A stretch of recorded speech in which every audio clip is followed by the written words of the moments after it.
싱킹 브릿지 타임즈 2024년 11월 7일자를 진행하도록 하겠습니다. 첫 페이지 화면에 재미있는 그 산수를 한번 제가 표시해 봤습니다. 구독, 좋아요 부탁드리고요. 오늘의 편집 내용은 주로 그 트럼프의 대선 승리 내용을 중심으로 해서 우리 한반도에 미치는 영향 등 이런 것들을 좀 모아보고 제 견해도 좀 한번 작성해 봤습니다. 2024년 선거 결과 도널드 트럼프 카말라 해리스를 꺾고 47대 대통령으로 백악관 복귀. 아까 그 첫 화면에 47을 제가 그 수비적으로 그 계산해 놓은 거를 좀 뭐 아재 개그라면 개그라고 할 수 있겠어요. 김정은이가 손가락 2개를 이렇게 했죠. 2번 하세요. 그런 의미로 좀 재미있게 좀 생각을 해봤습니다. 앤드류 로마노 리포터 야후뉴스입니다. 어쨌든 트럼프가 승리했다는 사실은 공화당에 대한 그의 철권 장악력과 해리스의 보다 전통적인 접근 방식보다 그의 양극화 스타일을 선호하는 유권자들에게 지속적으로 어필하고 있다는 증거이다. 이 양극화나 대립구도 이분법적인 그에 대해서는 제가 긍정적인 측면으로도 좀 소개를 어저께 했죠. 이분법으로 갈라치는 거가 그 국민을 개돼지로 보는 게 아닐 수도 있다. 이런 견해를 제가 좀 말씀드렸죠. 뭔가 해결하려면은 그것이 완전히 그 대립구도가 되는 건지 확인을 한 다음에 해결책을 찾아야 된다. 아니면은 대부분 문제들이 미봉책에 끝나게 될 확률이 많기 때문에 그렇습니다.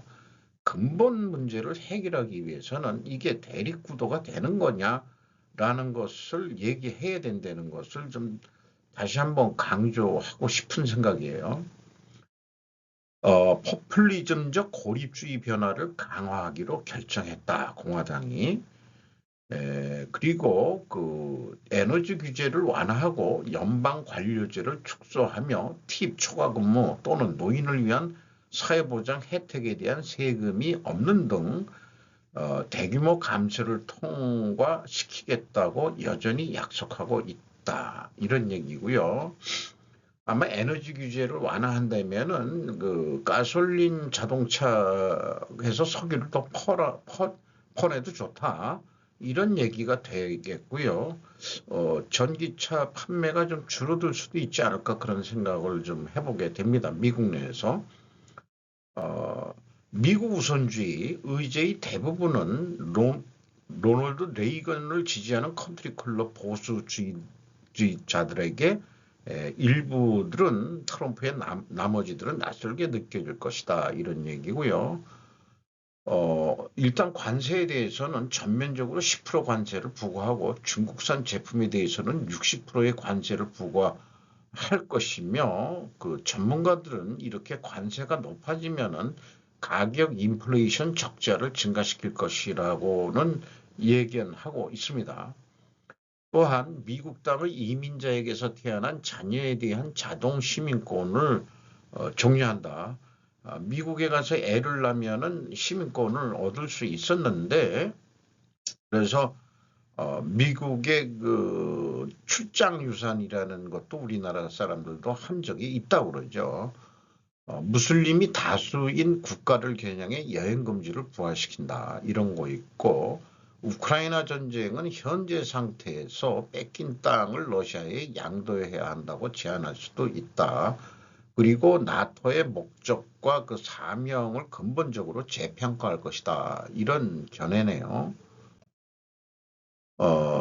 후자의 경우라고 했는데 여러 가지 그 트럼프의 그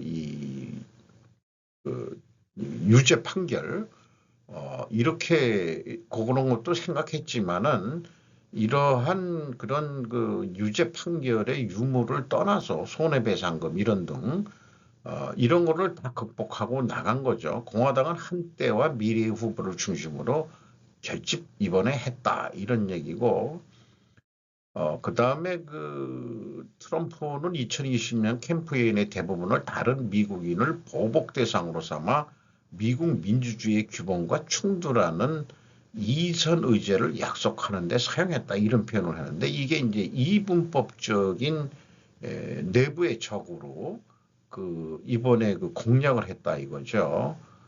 그리고 그 이 민주당만을 내부의 적으로 하는 게 아니고 이 불법 이민이나 이런 사람들은 필요하다면 군대에 의해 처리해야 한다. 이런 견해도 강력하게 얘기를 했기 때문에 어떻든 서류상 미비한 주민들을 다 추방하겠다. 이런 그 추방하기 전에 그 군사화된 수용소에 구금해야 할 가능성이 높다.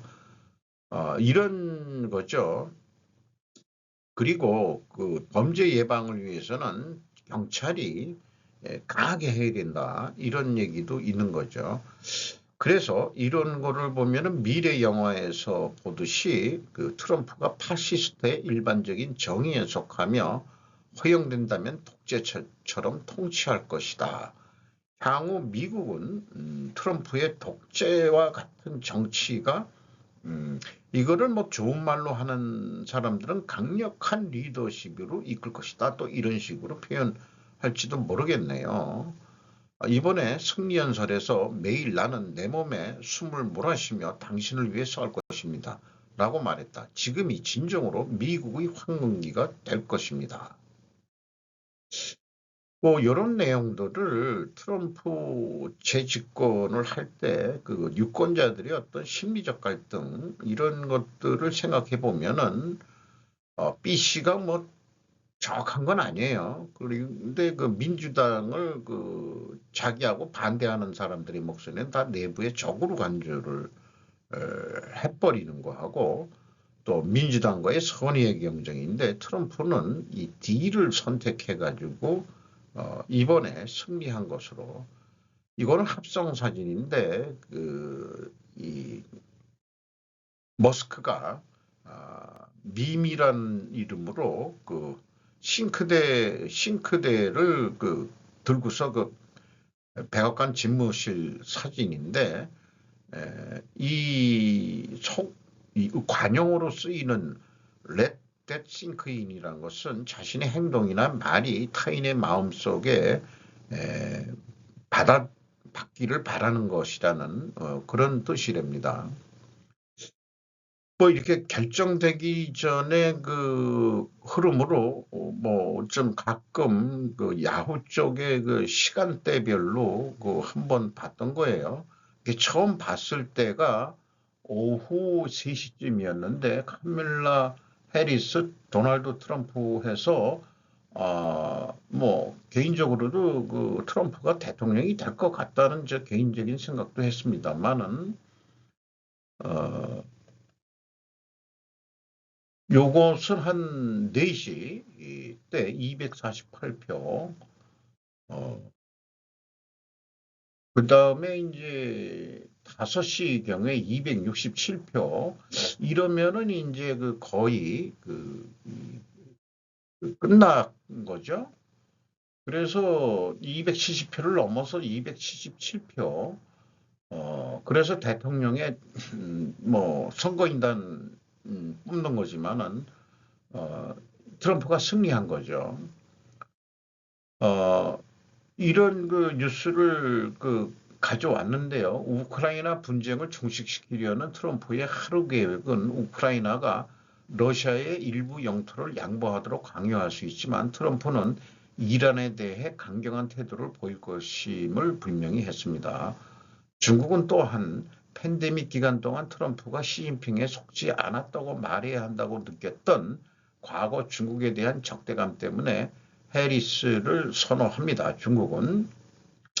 그러니까 트럼프가 중국에 대해서는 좀 적대감을 가지고 있다 이런 얘기죠. 근데 이제 제 생각은 미국의 대내외 정치는 아마도 한국인 입장에서는 한반도의 미래가 결정할 것이다. 물론 이스라엘 변수는 상존하는 것이지만은 왜냐하면은 한반도는 미국이 이 만들어 놓은 거기 때문에 이 벗어날 구소련과 함께 이 남북한을 동시에 이 진군해 들어오면서 자기네들이 벗어날 수 없는 당사자로 만들었었는데 난 트럼프가 미국 북한과 대화를 재개하기를 좀 기대하게 됩니다. 어쨌든 이걸 충분 조건으로 트럼프 당선이 되면은 미래가 어떤 일이 발생할 거냐 하는 거를 일기 때 그런 트럼프의 어, 방향으로 봐서 예측해 보는 것으로 해봅니다. 만약 트럼프가 당선된다면 서구 및 동맹국 방위비 증가를 이제 더 요구할 것이다. 왜냐하면 자국 우선주의이기 때문이다. 이 자국 우선주의가 우선이기 때문에 미중 대립은 더 격화될 것이다. 그러면은 미중 대립이 격화되면서 또 발생할 수 있는 것들은 뭐가 있겠느냐? 아까도 여기도 얘기했지만 우크라이나 러시아 휴전 협정을 이끌어낼지 모르고요. 나토하고 뭐 압력을 줘서 또 이스라엘과 중동을 투르키예가 에르도안 대통령의 그 역할을 내세워서 중재협정 쪽으로 가지 않겠냐 하는 생각도 해보게 됩니다. 일본 야후 재팬 쪽에서는 이게 시간이 오후 4시쯤 미국 야후 뉴스하고 거의 뭐 똑같이 갖다가 했던 것 같습니다. 이번 선거의 관전 포인트라고 한 건데 일단 미국 대통령 선거는 유권자의 직접 투표가 아니라 우선은 전미 각주마다 선거인을 선출하는 것이다. 기본은 승자 독식 방식으로 총 538명의 선거인 중 득표수가 많은 후보자가 승리한다. 공화당이 강한 주는 텍사스, 플로리다 등 정치적으로 보수적인 경향이 강하다. 한편 민주당이 강한 주는 캘리포니아, 뉴욕 등 이민이 많고 리버럴한 경향이 있다. 이번 격전주는 펜실바니아, 조지아, 노스캐롤라이나, 미시간, 애리조나, 위스콘신, 네바다 등 7개 주로 알려져 있어 이들 주에서 승패의 열쇠를 쥐고 있다는 것은 이미 많이들 보도가 됐죠. 24년 선거 결과 도널드 트럼프 2024년 대선 경선에서 카말라 해리스 꺾고 승리, 야후 스태프 뉴스로 47대 대통령이 됐다 이런 거죠. 뭐 빨간색이 거의 많은데 일단 이 동부 쪽에 이 대도시 이런 쪽하고 캘리포니아, LA 이런 쪽에 이런 리버럴을 요즘 진보로 번역을 하는 게 많죠. 그러니까 도시민들은 역시 민주당을 선호하는 것 같고 진보 세력을 중서부, 남부, 뭐 텍사스, 그럼 텍사스면은 시골이라고 하지만 이젠 텍사스가 시골은 아니다. 이렇게 좀 얘기를 하고 있습니다. 요런 말은 해리스가 한 말이 항상 당보다 국가를 우선하겠다고 공약한 반면 트럼프는 민주당이 내부에서 온 적이라고 말했다. 그래서 아까 대립 구조도의 민주당을 내부의 적으로 그렇게 선거 이슈를 만들어 가지고 한 거. 그러니까 일반적으로는 이 중부와 남부 쪽에서 트럼프가 승리했다 그러면은 어떻게 생각하면은 시골 노인네들 표들을 많이 잡았다 이렇게 얘기하지만은 분석 내용들은 또 이제 뒤에 나오게 되겠습니다. 오피니언이니까 견해죠. 해리스 또는 트럼프가 승리하든 미국인들은 단결하여 해외의 적들과 맞서야 합니다. 어, 이런 거를 미국 국민들한테 알리고 싶은 모양이에요. 조셉 포스코 오피니언 더 힐입니다. 누가 대통령이 되든 미국의 국익을 위한 행보를 미국인들은 원하는 것 같다. 이런 얘기입니다. 모든 시민이 미국의 진짜 적을 물리치기 위해 최선을 다해야 합니다. 이 더히라는 데가 정치적인 그 매체인 것 같아요. 중동과 우크라이나 전쟁은 지금까지 간접적으로 군사적으로 대치할 수 있는 분야다. 이렇게 또 표현을 하고 있고, 북한 얘기도 하는데, 우크라이나에서 발생한 기존 분쟁의 참가자로서 자신을 투입하여 서방과의 전쟁에서 예기치 않게 새로운 전선을 개척했다. 북한이. 그러니까 미국의 대내외 정책에 이제 그 북한 내지는 또 북한과 관련된 이 대한민국 관련해서는 트럼프가 2기를 하면서 한반도 이슈가 조금 더 강하게 진행되지 않을까 그런 생각도 들어가네요. 트럼프 노믹스 2탄 개막 더 강력한 무역전쟁이 온다. 그 무역전쟁은 역시 중국이겠죠. 류정, 서유군, 조재현 3명의 기자가 조선일보에서 했는데 중요한 것은 대한국 무역적자 개선 시도할 듯 이렇게 얘기했는데 중국과 그 무역전쟁 60% 관세면은 미국인들이 비싸게 중국 제품을 쓰게 되는 거니까 결국은 중국이 수출을 많이 못하게 된다는 거겠죠. 한국에 대한 무역적자 개선도 시도할 텐데 상대적으로 우리가 작은 수준이라 우리 정부가 이 점을 강조할 필요가 있다는 분석이 나온다는 식으로 했습니다. 그리고 제가 이 노스캐롤라이나하고 텍사스주를 미리 이렇게 동글뱅이 표시를 해놨는데 여기가 이제 그 미국의 그 미래 지향적인 지역이 될 것이다. 이런 얘기입니다. 미국의 미래 지역, 텍사스 및 노스캐롤라이나 2014년 11월 6일 피터 자이안입니다. 텍사스 트라이앵글은 지역이 있는데 DFW 풀네임은 모르겠어요. 휴스턴, 샌안토니오, 오스틴으로 구성되어 있다. 트라이앵글. 멕시코와 30년 동안 통합된 덕분에 큰 성장을 이루었으며 이러한 성장은 계속될 것으로 예상된다. 휴스턴이 에너지를 관리하고 오스틴이 기술을 관리하고 샌안토니오가 제조업에 DFW가 모든 것을 조달하고 소득세가 없다는 사실을 잊지 마세요. DW를 제가 찾아볼 걸 그랬습니다. 높은 기온과 도시 무질서한 확산에 대해 걱정은 해야 된다. 텍사스가 멕시코하고 국경으로 해서 멕시코하고 무역거래, 자유무역거래로 인해 가지고 텍사스가 발전하게 돼 있다 이거죠. 옛날에 나오는 그 서부 영화의 그 시골스러운 텍사스가 이젠 아니다 이런 얘기겠네요. 캐롤라이나는 헤드라인에서 자주 볼 수 없는 곳이지만 이 잠자는 뒤에서 여러분을 속지 마세요. 이게 그 충분히 새로운 산업 프렌트를 위한 지역이 될 것이다. 생산 안식처가 될 수 있는 모든 것을 갖추고 있다.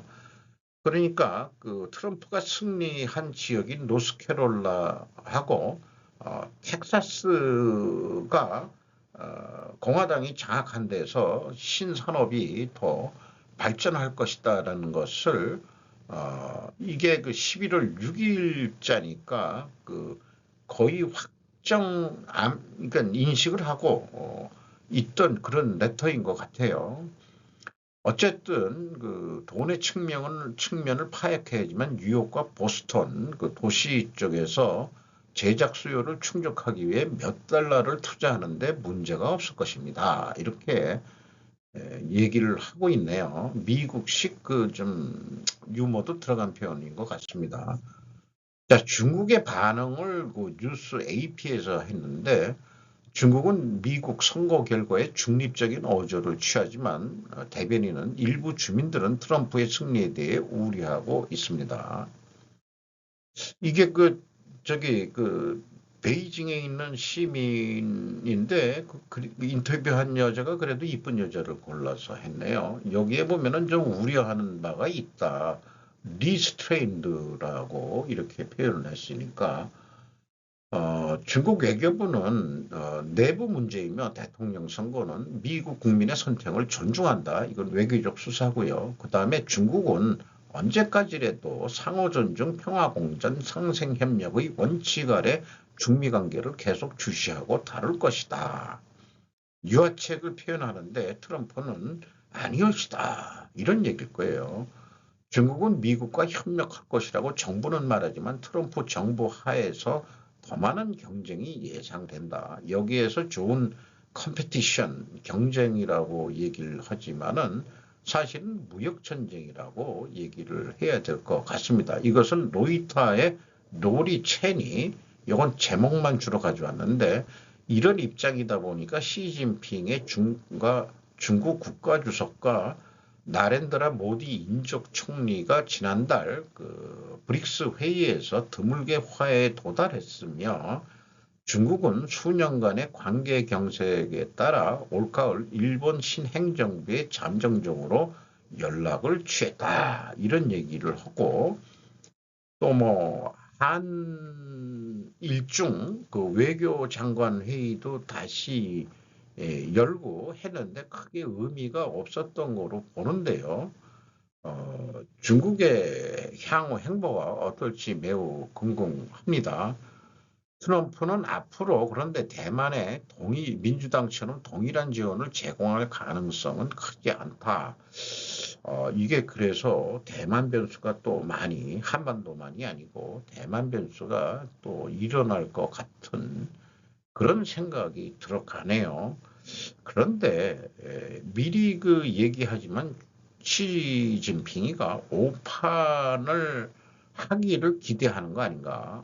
대만을 침공하면은 그때야말로 이제 무역 전쟁이 아니고 진짜 전쟁으로 갈지 모르죠.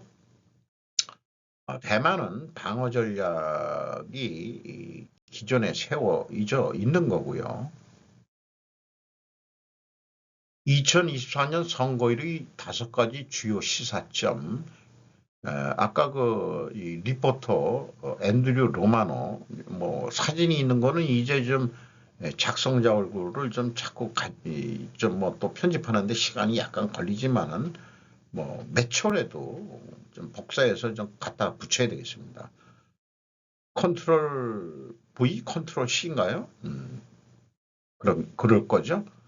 트럼프는 4년 전보다 강해졌습니다. 5가지 시사점이라고 해서 이제 검은 글자만 해왔는데 트럼프는 특히 시골 지역에서 좋은 성과를 거두었습니다. 시골이라고 해서 농촌, 깡농촌이 아닌 거죠. 우리나라 지방 도시도 신도심에 가보면은 목포에 가봤던 기억이 있는데 구심 도시는 옛날 풍의 항구 이런 데도 구경은 했지만은 신도시는 서울하고 틀릴 게 없어요. 지방 도시도. 미국 역시 그런 거죠. 텍사스 시골 아닙니다. 트럼프는 라틴계 유권자들에게 초과 성과를 냈습니다. 이게 이제 3번째 라틴계 유권자들한테 그리고 여성들이 좌우할 거다 했는데 어쨌든 라틴계 여성들도 트럼프를 선택한 것 같은 그런 기분이 들어가네요. 민주당은 다운 투표 레이스에서 어려움을 겪었습니다. 이 다운이라는 게 상원의원 선거로 이해가 됩니다. 상원도 공화당이 이번에 이제 과반수를 장악해서 대통령도 공화당, 상원도 공화당, 지금 하원도 공화당이죠. 자, 그러면은 강력한 보수주의 입장에서 자국 이익주의로 더 강력하게 나갈 것 같습니다. 한국도 좀 파편을 맞게 되겠죠. 우리가 좀 잘해야 되지만은 대응해야 되지만은 아까도 얘기했지만은 김정은이가 이걸 했기 때문에 좀 북한과의 대화가 다시 일어나기를 바라지만은 어떤 형태로 될지 참 매우 궁금합니다. 안 할 수도 있고요. 또 전에 한번 자존심이 김정은이한테 자존심이 상했기 때문에 한번 미움 생각이 들면은 안 바뀔지도 모르죠. 뭐 독재자처럼 통치를 하게 되고 예상을 한다니까. 그다음에 여론조사는 틀리지 않았다 이런 표현을 했네요. 초당 타적이지 않은 최고의 여론조사 평균이 상당히 정확한 것으로 이번에 보인다. 막판에 우리나라 언론은 해리스가 될 것 같다, 유리하다, 뭐 이런 쪽으로 언론 보도가 많이 나왔는데 제대로 해리스가 되기를 바라는 모양이죠. 중국 애들처럼. 그런 게 문제예요. 그런 게. 결국 트럼프는 대부분의 스윙 스테이트 격전지에서 모두 이번에 이겼다 이런 얘기입니다. 7군데에서. 북한은 미국 선거를 둘러싸고 문제를 일으키는 것을 좋아하는데 이번에는 미사일로 공격하고 있습니다. 크리스 파넬라 비즈니스 인사이더 선거 하루 전날 미사일을 쏴버렸죠. 그게 뭐 내용은 차치하고 그래도 북한의 도발이 미국 대통령 선거와 의회 중간 선거에 점점 더 가까워지고 있다.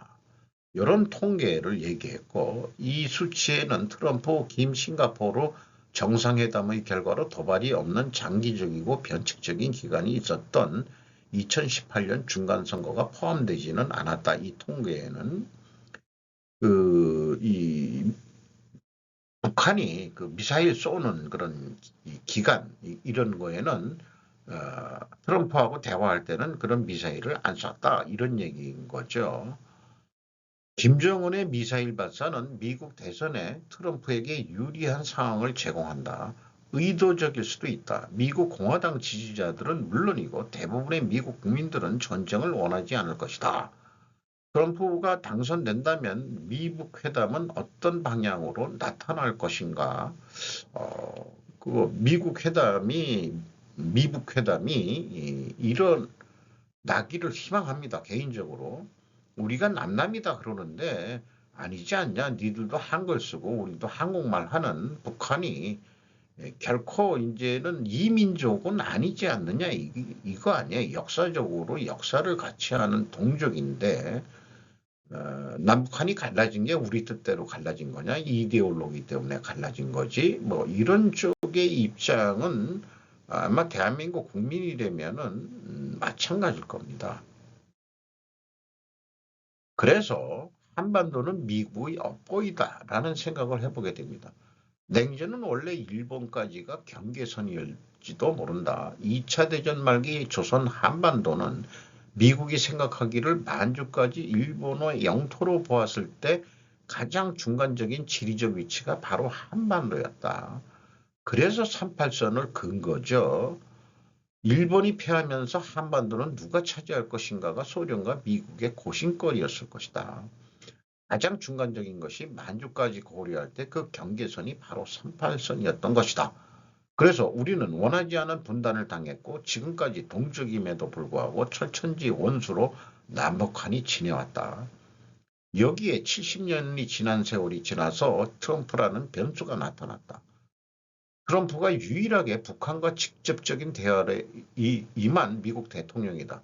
여기에 전 문 대통령이 기여한 바도 있을 것이다. 미국이 한반도를 미국식 체제의 나라로 만들려 하는 목표를 보류해온 역사가 아닐까. 자주라는 것은 남북한 상호간 애초에 이루어지기 어려운 상이었다.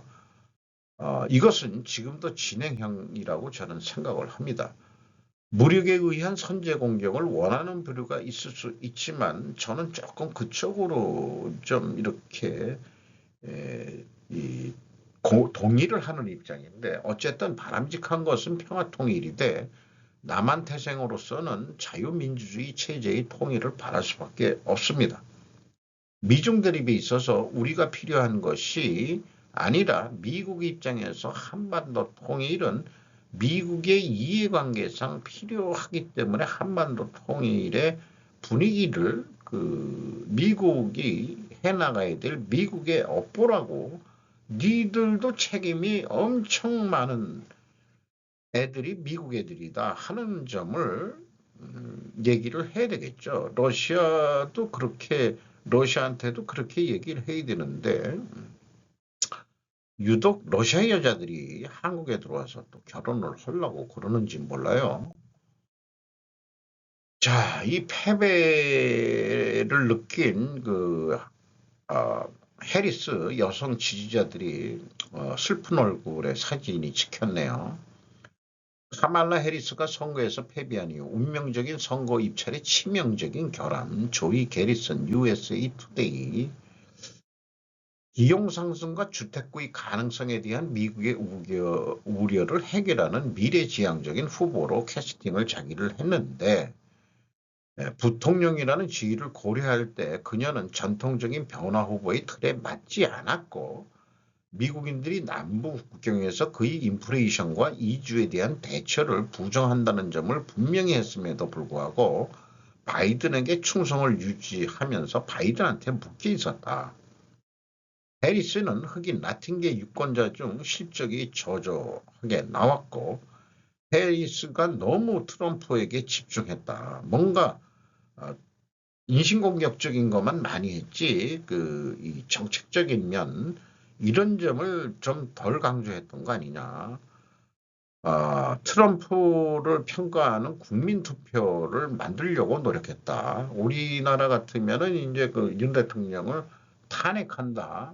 탄핵이 좀 뻘쩍지근하니까는 개헌해서 임기를 단축하는 거로 윤 대통령을 빨리 몰아내려고 하는 민주당 애들의 수가 있는 거죠. 우리나라로서는.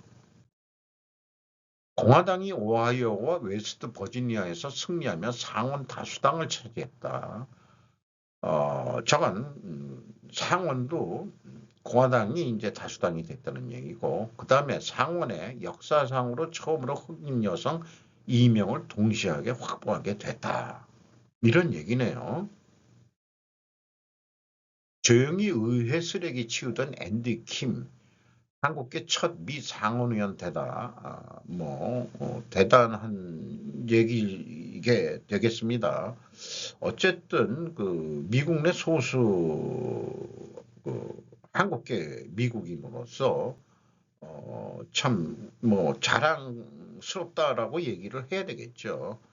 의회 폭동대 청소하는 모습 포착됨의 유명세. 미 상원에 진출한 한국계 앤디 킴이 최초인데, 공화당이 아니고 민주당입니다.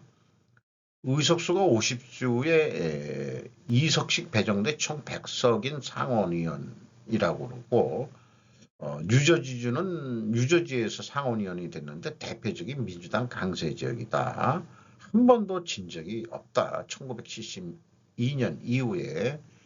그리고 앤디 킴은 엘리트 코스를 밟은 외교 안보 전문가라고 소개하고 있고, 시카고 대학에서 정치학을 전공했고, 그는 로즈 장학생으로 선발돼 영국 옥스퍼드 대학에서 국제관계학 석박사 학위를 받았다.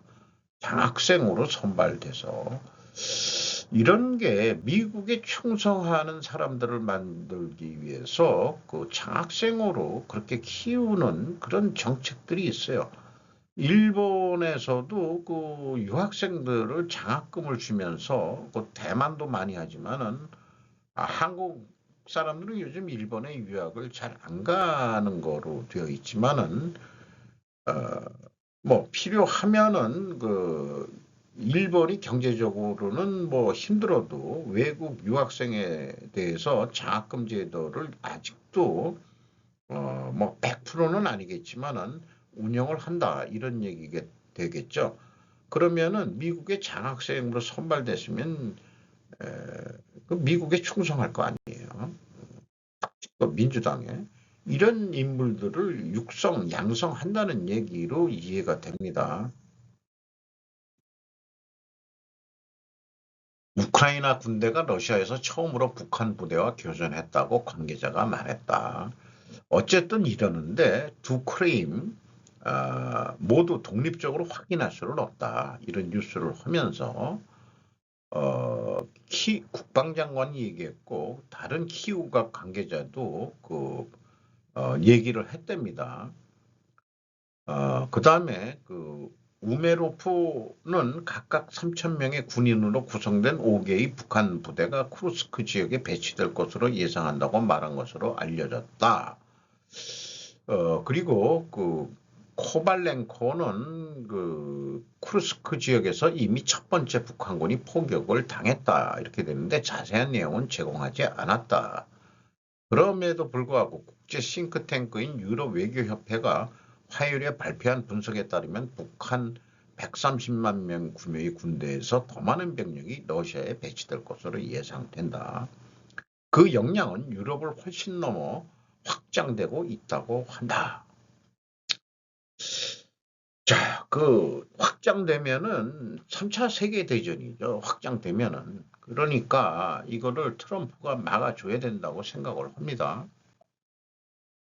북한 지도자의 여동생은 미국, 일본, 한국의 훈련이 핵 강화가 정당화된다고 말합니다. 조이스리 서울보도, 크리스리스 매튜 루이스가 또 편집을 했다. 로이타, 조이스리면은 한국계 기자일 거예요, 분명히. 어쨌든 자기네가 미사일 개발하고 핵 개발하는 것은 너희들 때문이지 우리가 아니야. 우리가 살기 위해서 그렇게 하는 거야. 라는 게 이제 김여정의 말이죠. 한편 북한 지도자 김정은은 월요일에 중국과의 국경 근처에서 집중호우와 홍수로 피해를 입은 지역의 재건을 점검했다고 조선중앙통신이 화요일에 밝혔다. 이렇게 김여정이는 배드캅 역할을 하고 자기는 굿캅 역할을 하는 거를 보여줬다는 거죠. 최선희 외교장관은 자관 러시아하고 계속 계속 파견해서 돕겠다. 이런 거를 했다는 얘기고요. 우리나라 조 외교 장관이죠. 우크라이나 지원에 고려 중인 모든 시나리오를 지금 검토하고 있다. 이런 상황인 거죠. 이게 트럼프 대통령에 의해서 우크라이나가 휴전 협정이 우리나라처럼 일어나기를 일단은 확전은 막아야 되지 않겠냐 그런 생각이 들어갑니다. 실현, 통일은 평화혁명 준비해야 온다. 한국. 요게 뭐 또 시리즈로 실현을 낼 모양인데 누가 썼는지는 안 나오더라고요. 일본판입니다. 중앙일보의 일본어 판인데 통일 포기로는 자유민주주의 통일을 거부한다는 입장이다. 북한의 국력이 회복돼 강해질 때까지 시간을 끌겠다는 꼼수다.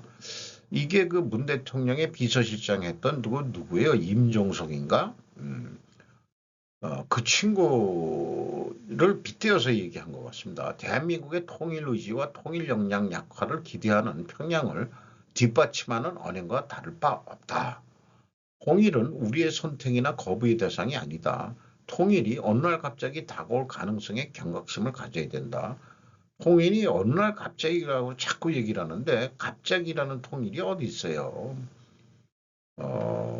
계획된 통일이어야 되지. 독일 통일이 뭐 갑자기 왔다고 그러는데 그거 갑자기 온 거는 아닐 수도 그렇게 분석을 해야 될 겁니다. 한반도의 확실한 평화 구축을 위해 통일에 대한 전향적인 사고가 필요하다. 통일은 평화혁명이다. 이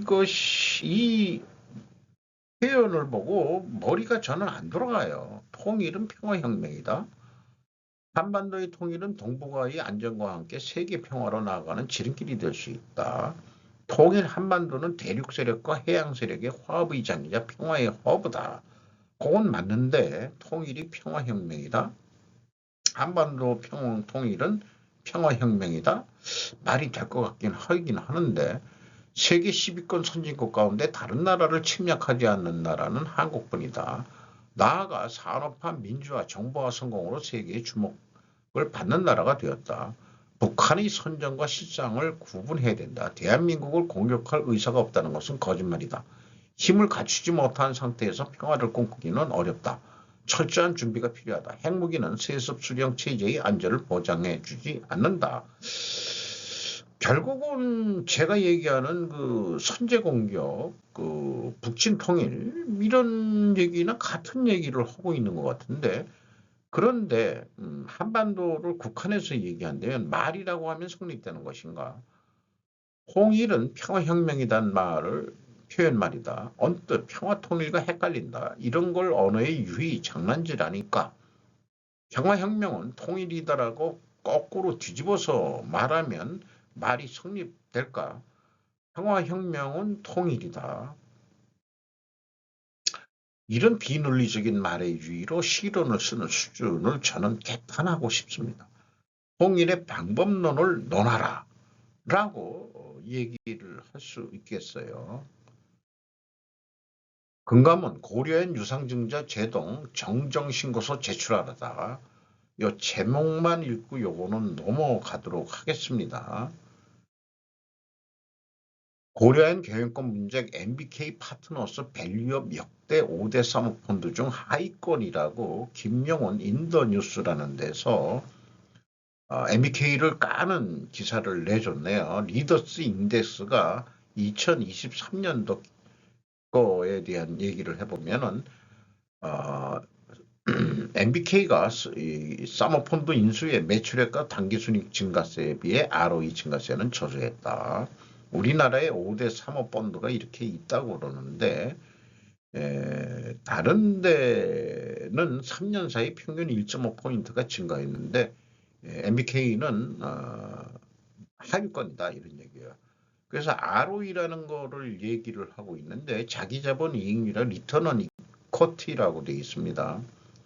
그래서 산식을 보면은 당기순이익 나누기 자본총계인데 이 당기순이익은 원가회계에 의한 거겠죠.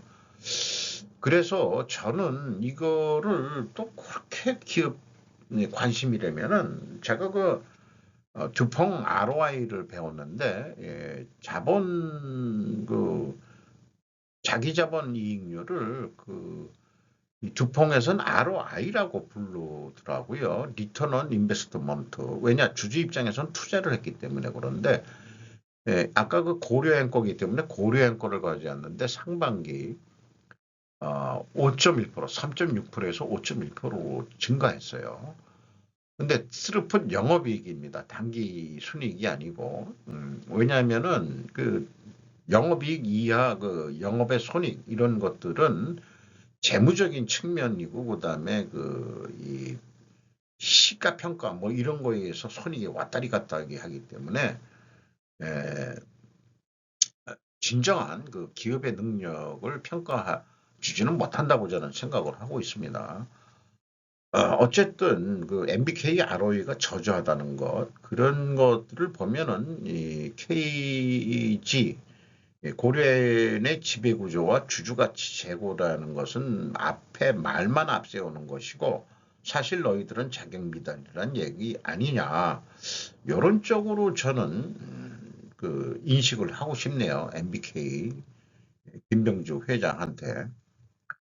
요거는 이제 원가 회계에 대한 고려인의 상반기 실적인데 영업이익 40.2% 증가했고 그 다음에 이제 세전 이익 요거 있는데 법인세 비용을 뺀 게 당기순이익이 죄송합니다. 그 영업이익 자체가 원가 회계로 나온 것은 저는 이거 가지고 뭐 좋습니다. 현실은 원가 회계가 지배하는 세상이니까 경영 역량을 위해서는 저는 ROI로 T 스루펫 영업이익으로 요거까지만 저는 분석을 하는 거로 했습니다. 왜냐 스루펫 분석의 영역이 아닙니다. 이 기타 손익이나 이런 것은 재무 세무적인 영역이기 때문에 저는 이 부분은 크게 접근하지 않고 있습니다. 한국의 자영업자들은 어디로 가고 있는가? 안성의 논설위원 한결에 그 간단한 논설 컬럼이긴 하지만은 거기서 써 있는 거를 제가 이 표를 만들어 봤어요. 1963년에 자영업자가 37.2%, 무급가족 종사자가 31.3%, 임금근로자가 31.5%인데 1989년에 자영업자가 31.8%가 됐고 2024년에는 19.7%라서 이게 선진국형으로 자영업자가 줄었다고 해서 이게 우리가 선진국이 된 것이냐? 아니다. 현재의 구조조정이 자영업자의 일방적인 고통 위에서 이루어지고 있다면 우리 경제는 선진국형에 가까워지고 있다며 반길 수만은 없을 것이다. 한겨레니까 진보적인 언론이니까 또 이런 표현들을 하는 것이죠. 저도 그 소상공인으로 되어 있어가지고 뭐 소상공인 지원금 뭐 이런 거 하지만은 거의 뭐 지금은 폐업 상태이기 때문에 인신이 뭐 유지는 하고 있습니다. 그리고 자영업자로 등록이 안 된 생계형 임대업 할배 할매들도 현실적으로는 많습니다. 이 사람들은 이제 이런데 안 들어가죠. 좀 고령화 세대가 있으면서 그 노인네들이 어떻게 살고 있냐 그러면은 1963년도면은 제가 그 초등학교 시절이니까 이때는 식모들이 많았어요. 그 식모들이 무급 가족 종사자의 통계를 그땐 내지도 않았을지도 모르죠. 그 식모 출신들이 그 부자가 된 경우도 많다고 얘기를 들었어요. 악착같이 해가지고 옛날에는 밥만 먹여줘도 와서 식모살이를 했는데 근데 식모살이도 보통 친인척, 먼 친인척이 와서 해줬기 때문에 무국가족 종사자로 볼 수는 있겠어요. 지금은 현재 무국가족 종사자는 3.1%로 돼 있다고 그러네요. 그럼 상대적으로 그러면은 100%에서 요거 20%, 3% 빼면은 한 70 몇 프로가 임금 근로자라는 얘기죠. 그렇게 됩니다. 뭐 조금 뭐 제 푸념입니다. 논설위원 정도면 서술형 말고 편집자처럼 저처럼 표로 작성하는 성의 좀 보여주세요. 이렇게 좀 말씀드리고 싶어요. 여기까지도 좀 채워주고 데이터를 그러면 얼마나 좋겠냐. 이하 3분기 잠정 영업실적 회사들 화면으로만 빨간 글씨는 좀 안 좋아졌다는 얘기고요. 대한항공, 화천기계, SK텔레콤, 카카오뱅크 다 플러스네요. 이상 마치도록 하겠습니다.